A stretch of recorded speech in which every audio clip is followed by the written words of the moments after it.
Semua orang tahu Mbah Harno itu kakekku, orang yang kukenal ramah dan penyabar. Sampai suatu pagi, aku menyaksikan sendiri kebrutalan di ruang tamu itu. Tamparan itu bukan yang terburuk. Yang terburuk adalah saat aku cucunya sendiri duduk menenangkan Mbah Asih dan dia berbisik. Ini masalah nafkah batin le. Mbah sudah gak minat lagi dengan Mbah Harno. Kau bayangkan seorang cucu berusia 23 tahun harus mendengar rahasia ranjang kakek dan neneknya. Lalu kakinya terkilir, handwalknya jatuh, dan tiba-tiba kebaikan itu datang. Keindahan alam itu ada di depanku, dan hanya dalam satu momen, aku tahu aku harus memilih antara menjunjung tinggi darah dan etika, atau menyambut rezeki yang tak akan datang 2 kali dari istri kakekku sendiri. Lalu, bagaimana kisah itu bisa terjadi? Kisah itu bermula kira-kira 2 tahun yang lalu, di mana pagi-pagi buta, aku sudah dibuat kaget dengan keributan di ruang tamu rumah nenekku. Saat itu, aku tersentak kaget dengan tatapan tak percaya ketika melihat Mbah Harno menegur dan membentak Mbah Asih hingga menangis sesenggukan. Aku buru-buru menuju kamarku sebelum keduanya mengetahui keberadaanku, karena bisa saja aku nanti malah ikut terkena imbas. Kalau mereka sampai tahu, aku saat itu memang baru saja terjaga dari tidur dan tak percaya mendapati hal itu. Aku bisa membayangkan bagaimana perasaan Mbah Asih saat itu. Sambil menangis, Mbah Asih diam, tak berusaha membela diri. Aku sendiri tak tahu apa penyebabnya. Ya, sejak 1 tahun lalu, aku, Bagus, 23 tahun, memang tinggal di rumah kakek dan nenekku. Kedatanganku di rumah mereka dalam rangka menumpang tinggal karena aku diterima bekerja di kantor yang tak jauh dari rumah mereka. Demi menghemat biaya, aku juga ditugaskan ayah dan ibu untuk menjaga mereka. Selama tinggal di sana, memang aku hampir tak pernah mendapati sikap Mbah Harno yang kasar seperti pagi itu. Biasanya, jika ada masalah, mereka hanya bertengkar biasa dan selanjutnya akan baikan lagi seperti semula. Setelah mengetahui sikap Mbah Harno, aku jadi tahu pasti jika sikap Mbah Harno tak seperti yang kubayangkan selama ini. Aku benar-benar tak mengira. Padahal sehari-hari beliau kukenal sebagai pribadi yang ramah dan penyabar, berbanding terbalik dengan sikapnya pagi itu. Di dalam kamar, entah kenapa aku jadi kepikiran dengan Mbah Asih. Perasaanku tak tenang. Sejujurnya, tadi aku ingin melerai pertikaian itu, tapi berhubung Mbah Harno terlanjur emosi, maka aku memilih diam dan meninggalkan mereka. Lama aku menyendiri di kamar, sampai tak lama kemudian ku dengar suara motor Mbah Harno melaju. Rupanya Mbah Harno pergi meninggalkan rumah. Aku tak peduli kemana dia pergi, sebab yang ada di pikiranku hanyalah Mbah Asih saat itu. Sepeninggal Mbah Harno, aku melangkah keluar mencari keberadaan Mbah Asih. Nampak beliau duduk di ruang tamu sambil menangis. Sepertinya masih belum bisa melupakan hal yang dilakukan Mbah Harno tadi. "Mbah, gak apa-apa kan Mbah?" Ujarku menyapanya. Mbah Asih pun menoleh ke arahku. "Kamu sekarang tahu sendiri kan, Le? Gimana sikap Mbah Harno tadi?"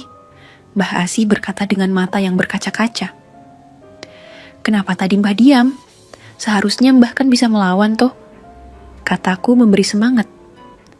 "Percuma Le, malah bisa tambah parah masalahnya nanti." "Memangnya ada masalah apa toh Mbah? Kok Mbah Harno sampai seperti itu?" Mbah Asih diam tak menjawab, seperti ragu untuk bercerita padaku. "Ngomong saja Mbah, siapa tahu Bagus bisa bantu." "Bagus, bukannya Mbah gak mau cerita, tapi ini masalah pribadi."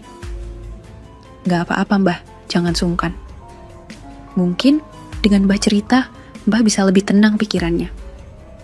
"Duh, gimana ya?" "Mbah, sebenarnya sungkan mau cerita sama kamu," ujarnya membuatku makin penasaran. "Ngapain sungkan Mbah? Cerita saja." Mbah Asih nampak berpikir sejenak, Sampai tak lama kemudian, beliau pun menjawab, "Ini masalah nafkah batin, Le." "Maksudnya apa toh, Mbah?" "Iya, sebenarnya sudah lama Mbah Harno sering marah, cuman baru tadi dia sampai kasar. Ya gitu, kalau Mbah Harno nggak bisa senang sama apa yang Mbah kasih." "Oh, jadi masalahnya itu ya, Mbah?" "Iya, kadang-kadang Mbah jenuh juga kan, Le. Mbah juga sebenarnya sudah nggak minat dengan Mbah Harno. Apalagi kalau minta bisa sampai pagi loh, Le. Aku hanya mengangguk, tapi dari sanalah aku pertama kali tahu masalah mereka yang sebenarnya. Rupanya Mbah Harno memiliki keinginan yang tinggi, sementara Mbah Asih sepertinya sudah enggan bahkan tak berminat lagi. Jujur, aku bingung juga harus jawab apa, apalagi aku masih awam dengan masalah seperti itu. Aku hanya berusaha menenangkan Mbah Asih yang sepertinya sudah sedikit lupa dengan kejadian tadi. "Ya sudah, sekarang jangan sedih lagi ya, Mbah." "Iya, Le, makasih ya. Mbah gak tahu harus cerita sama siapa," ujarnya yang tiba-tiba menyandarkan kepalanya di bahuku. Sontak jantungku berdebar saat itu, apalagi sebelumnya Mbah Asih juga tak pernah bersikap demikian padaku. Ada rasa haru dan sedih, tapi juga ada pikiran aneh yang tiba-tiba hadir di benakku. Tapi dengan segera aku mengabaikan pikiran baik itu. "Bagus, ambilkan minum ya, Mbah." "Nggak usah, Le, Mbah bisa ambil sendiri kok." Meski beliau menolak, tapi aku tetap beranjak meninggalkan beliau, tak lain agar pikiran aneh itu tak lagi berputar-putar di otakku. Mbah Harno merupakan orang tua dari ibuku. Dari cerita ibu, sebelum Mbah Harno menikah dulu, kerjaannya memang tak ada yang benar. Kalau nggak judi, ya sabung ayam. Hanya saja sesekali ia ngojek di pangkalan dekat rumah. Bahkan, aku pernah dengar juga jika Mbah Harno gemar berselingkuh. Aku tak heran, karena memang pada dasarnya, meski Mbah Harno sudah berusia lanjut, tapi masih tersisa kegantengan di masa mudanya itu. Hal itulah yang mungkin menjadi alasan mengapa masih ada yang naksir pada beliau. Bahkan, wajah gantengnya itu juga diwariskan padaku. Hanya saja sikapku berbeda dengan Mbah Harno. Aku cenderung pendiam dan tak neko-neko. Sementara Mbah Asih masih bisa dibilang lumayan cantik juga di usianya yang hampir berkepala 6. Mbah Asih masih nampak bugar dan segar.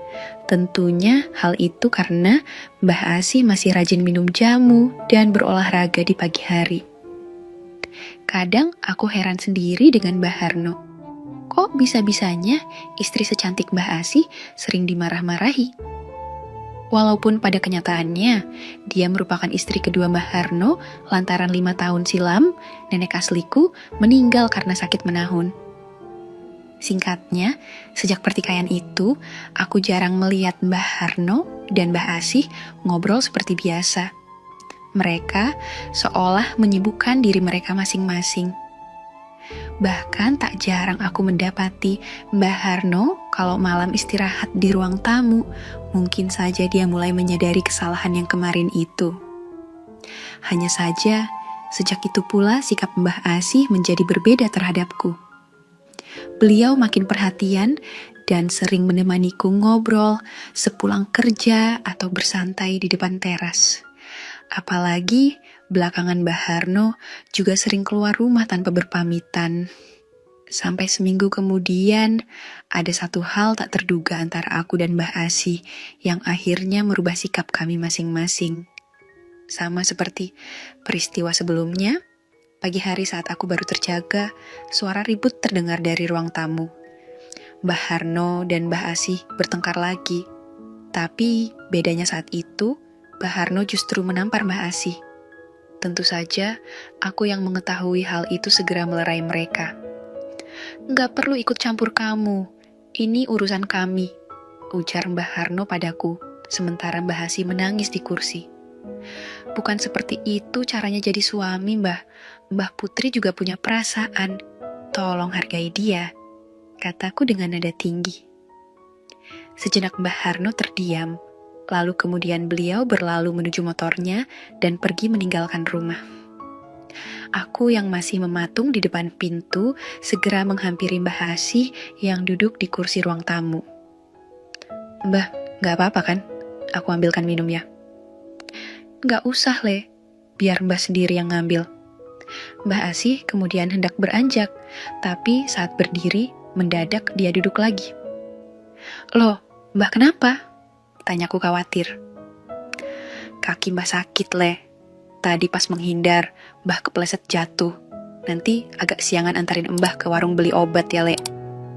Aku mengangguk. "Sabar ya, Mbah. Bagus janji kalau Mbah Harno pulang, langsung tak marahin Mbah," kataku dengan nada emosi. "Udah nggak usah. Kan kamu sendiri tadi yang nyuruh Mbah sabar. Kalau kamu marahin Mbah Harno, nanti malah rumit masalahnya." "Iya, Mbah. Maaf, sahutku menunduk. Kamu bisa bantu Mbah ngurut kaki nggak, Le?" Agak linu soalnya. Aku pun mengangguk. Lalu tanpa sungkan, Mbah Asih meletakkan kaki tepat di depanku. Tapi secara bersamaan, gelenyar aneh tiba-tiba hadir di benakku tatkala netraku menangkap sekelebat bayangan segitiga bermuda yang bersembunyi di antara dua benua itu. Sontak aku yang semula emosi seketika berubah diam membisu. "Lah, kok malah bengong toh?" "Leh," ujar Mbah Asih membuyarkan lamunanku. Enggak kok, Mbah. Oh ya, bentar ya, Mbah. Bagus ambil minyak dulu." Aku buru-buru beranjak menuju dapur, lalu kembali menemui Mbah Asih. "Maaf ya, Le. Mbah jadi ngerepotin kamu." Aku tak menjawab karena masih kepikiran dengan penampakan yang tadi melintas itu. "Le, kamu tadi lihat apa? Kok sekarang sering bengong gitu?" katanya sambil senyum-senyum, seolah tahu apa yang ada di pikiranku. Enggak kok, Mbah," ujarku sekenanya. "Udah, gak perlu malu, Mbah, ngerti kok. Tapi, Mbah ini kan sudah tua, masa kamu masih kebayang gitu?" Sahutnya menyadari kecanggunganku. Aku hanya tersenyum meresponnya. Aku memang paling akrab dengan Mbah Asih. Meski aku bukanlah cucu aslinya, tapi beliau sangat menganggapku cucu seperti pada umumnya. Aku juga tak pernah membantah jika disuruh-suruh olehnya, seperti beli-beli di warung atau membersihkan rumahnya. Jadi, Mbah mau dibelikan obat apa sekarang? Bagus mau berangkat ke apotek, ujarku yang berpikir lebih baik cepat pergi meninggalkan Mbah Asih. Apalagi bisa bahaya juga jika aku terus berada di sana. "Mbah, ikut saja ya, Le." Jangan, Mbah. Lawang masih belum pulih gitu kok. Nanti kalau ada apa-apa di jalan gimana? "Mbah sudah mendingan kok, Le. Lagian kalau di rumah takut Mbah Harno pulang, malah kayak tadi toh." Jika dipikir-pikir, memang benar juga kata Mbah Asih. Bisa saja Mbah Harno pulang dan bertindak seperti tadi. "Ya sudah kalau gitu, Mbah." "Iya, tapi tunggu dulu ya, Le, Mbah mandi dulu." Aku mengangguk. "Iya, ya sudah, biar bagus bantu ya, Mbah." Aku kemudian membantu Mbah Asih beranjak mengambil handuk lalu mengantarnya sampai depan pintu kamar mandi. Setelahnya, aku segera beranjak menuju garasi menyiapkan motor guna mengantar Mbah Asih nanti. Tapi, baru beberapa langkah aku berjalan, brak! Bagus! Terdengar ada yang jatuh dan secara bersamaan Mbah Asih memanggilku. Buru-buru aku berlari menemui Mbah Asih dengan panik.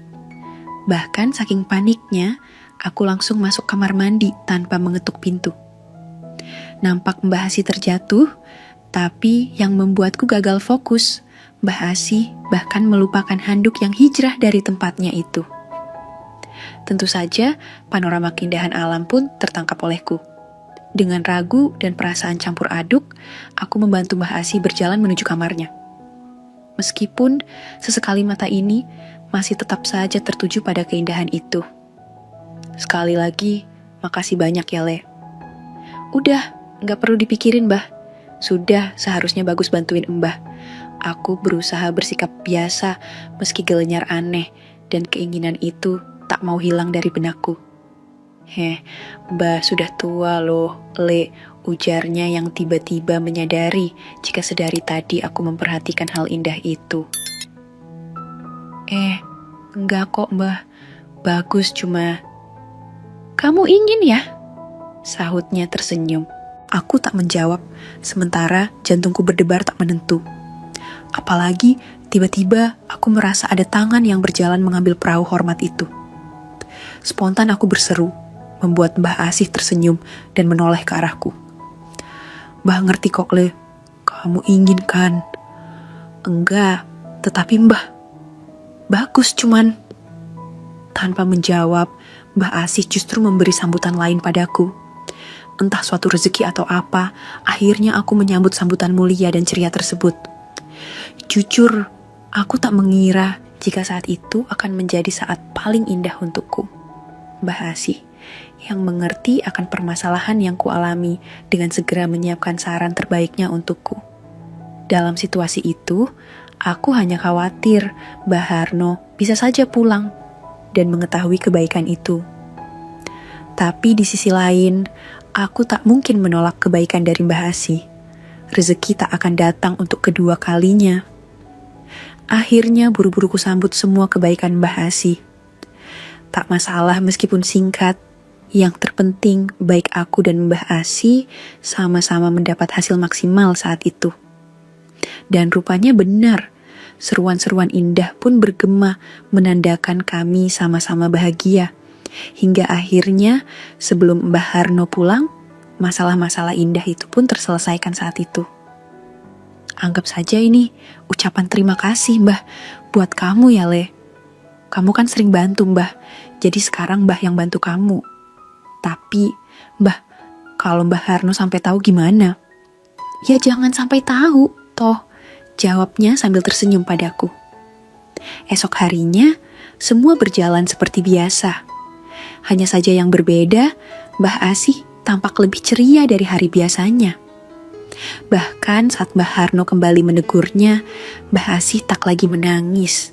Dia tampak lebih tegar menjalani kehidupannya. Tentunya ada aku yang selalu memberi semangat juang 45 padanya.